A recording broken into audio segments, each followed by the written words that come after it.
தெய்வத்தின் குரல் 3ஆம் பாகம்.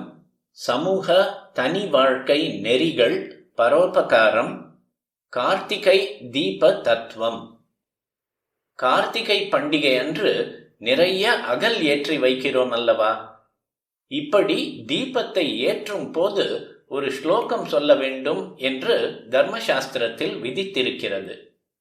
கீட்டாः பதங்காः மஷகாश्च விருக்ஷாः ஜலே ஸ்தலே யே நிவசந்தி ஜீவாः திருஷ்ட்வா பிரதீபம் ந ச ஜன்ம பாஜः பவந்தி நித்யம் ஸ்வபசாஹி விப்ராः.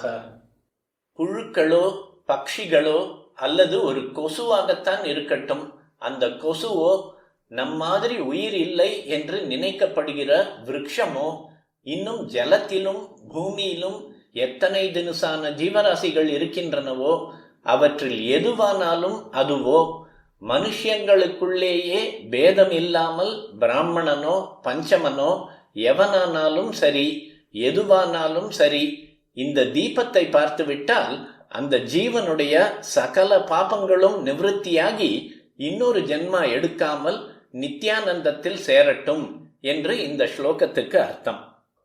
ஜலத்திலும் பூமியிலும் இருக்கிற பிராணிகள் மட்டும்தானா என்றால் அப்படி இல்லை.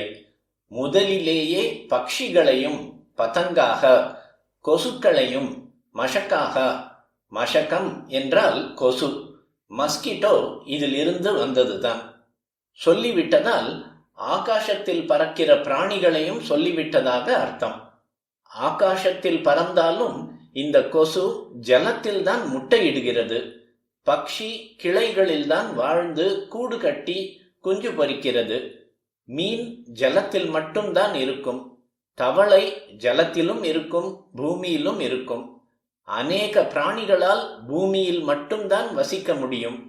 இப்படியெல்லாம் பல தினுசில் பிரித்து பிரித்து சொல்லி அத்தனை உயிரினங்களும் பாபம் நிவர்த்தியாகி சம்சாரத்தை தாண்ட வேண்டும் என்று இந்த ஸ்லோகம் பிரார்த்திக்கிறது. இந்த கார்த்திகை தீபத்தை எந்த பிராணி பார்த்தாலும் அதற்கு நித்திய ஸ்ரேயஸ் உண்டாகட்டும் என்று சொல்லி இருக்கிறது. திருஷ்ட்வா என்று ஸ்லோகத்தில் வருவதற்கு பார்த்தால் என்று அர்த்தம். விருக்ஷம், மரம் எப்படி பார்க்க முடியும்? நம் மாதிரி அதற்கு கண் பார்வை எல்லாம் உண்டா?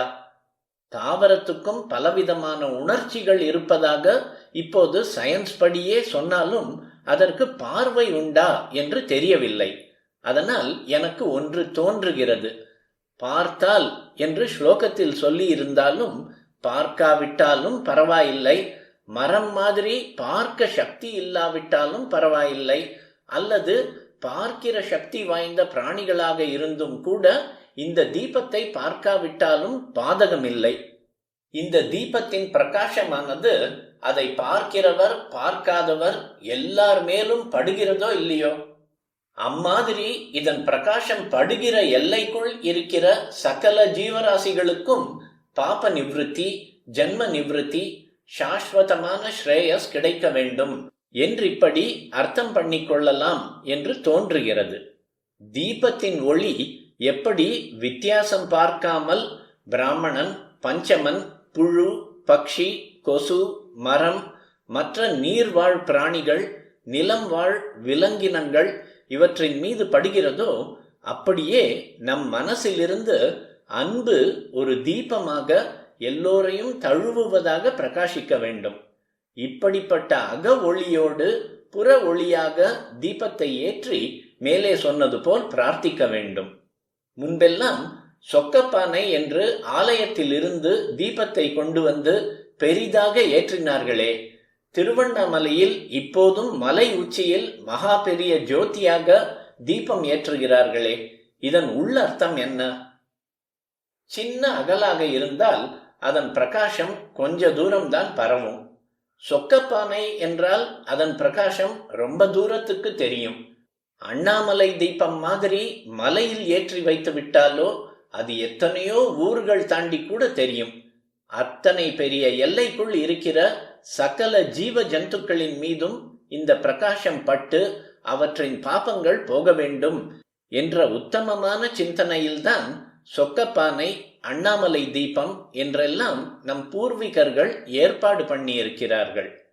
சாதாரணமாக 2 கால் பிராணி, 4 கால் பிராணிகள் தான் அதிகம். வண்டுக்கு 6 கால், சிலந்திக்கு 8 கால்கள், மரவட்டை, கம்பளிப்பூச்சி என்று எடுத்துக்கொண்டால் அதற்கு எண்ணி முடியாத கால்கள். வேதத்தில் அடிக்கடி த்விபாத், சதுஷ்பாத் என்று 2 கால் 4 கால் பிராணிகள் க்ஷேமத்தை கோருகிற மாதிரியே எத்தனை கால் உள்ள பிராணிகளானாலும் அவற்றுக்கும், இன்னும் பாம்பு மாதிரி, மீன் மாதிரி காலே இல்லாத பிராணிகளுக்கும் க்ஷேமம் உண்டாகட்டும் என்று மந்திரங்கள் இருக்கின்றன. பரம ஞானிக்கு பிராமணன், பஞ்சமன், பிராமணே ஸ்வபாகே என்ற வித்தியாசம் தெரியாது என்று கீதையில் 5.18 சொல்லி இருக்கிறது. நமக்கும் கூட காரியத்தில் பேதத்தை பார்த்தாலும் மனசில் சுரக்கும் அன்பில் வித்தியாசமே கூடாது என்கிற மாதிரிதான் ரந்தி தேவன் முதலில் பிராமணனுக்கும் கடைசியில் பஞ்சமனுக்கும் தானம் பண்ணியிருக்கிறான். இந்த கார்த்திகை தீப ஸ்லோகத்திலும் ஸ்வபச்சாஹி விப்ராக என்று பஞ்சமன், பிராமணன் இருவரையும் சொல்லி இருக்கிறது. க்ஷேமத்தை கோரும் போது ஜாதி வித்தியாசமே இல்லை. நல்லவன், கெட்டவன் என்றும் வித்தியாசம் பார்க்க கூடாது. மகா பாபத்தை செய்துவிட்டு நரகவாசிகளாய் இருப்பவர்களிடமும் அன்பு பாராட்டி அவர்களுக்கும் உபகாரம் செய்ய சொல்வது நம் சாஸ்திரம். அதை பற்றி கொஞ்சம் சொல்கிறேன்.